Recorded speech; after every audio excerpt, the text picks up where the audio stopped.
நாம ஸ்கூல் படிக்கும்போது கட்ட பெஞ்சில நண்பர்களோட உட்கார்ந்திருக்கும் போது சரிசமமா உணர்ந்தோம். ஒரே மாதிரி யூனிஃபார்ம் போட்டிருந்தோம். ஒரே மாதிரி விருப்பு வெறுப்பு இருந்துச்சு. சில டீச்சர்ஸ பிடிச்சது, சிலரை பிடிக்கல. பெரிய கனவுகளை கண்டோம். பள்ளிக்கூட வகுப்பு மாதிரி தான் வாழ்க்கையும் இருக்கும்னு முட்டாள்தனமா நினைச்சோம். கிளாஸ்ல முதல் மார்க் வாங்குறவங்க வாழ்க்கையில மேல்தட்டுல இருப்பாங்கன்னு நினைச்சோம். படிக்க கஷ்டப்படுறவங்க வாழ்க்கையிலயும் கஷ்டப்படுவாங்கன்னு எதிர்பார்த்தோம். ஆனா அப்படி இல்ல. பள்ளிக்கூட வகுப்பு வேற, வாழ்க்கை வேறன்னு இப்போ தெரிஞ்சுக்கிட்டோம். ஹோம்ஒர்க் ஒழுங்கா செஞ்சுட்டு வராத பையன் பெரிய ஹோட்டல் வச்சு நடத்துறான். எப்பவும் ரேங்க் எடுக்கும் மாணவி சரியான வாய்ப்புக்காக இன்னும் காத்துக்கிட்டு இருக்கறா.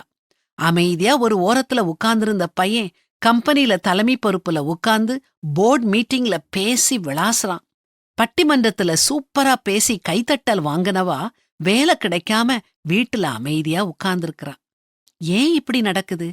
கடின உழைப்பாளிகள், அறிவாளிகள்னு நாம எடை போட்டவங்க முன்னுக்கு வராம மிக சாதாரணமா படிச்சவங்க எப்படி மேல்தட்டுக்கு வந்தாங்க? அதுதாங்க கடவுளுடைய கிருபை. நம்முடைய தகுதி பார்த்து கடவுள் நமக்கு கொடுக்கறது இல்ல.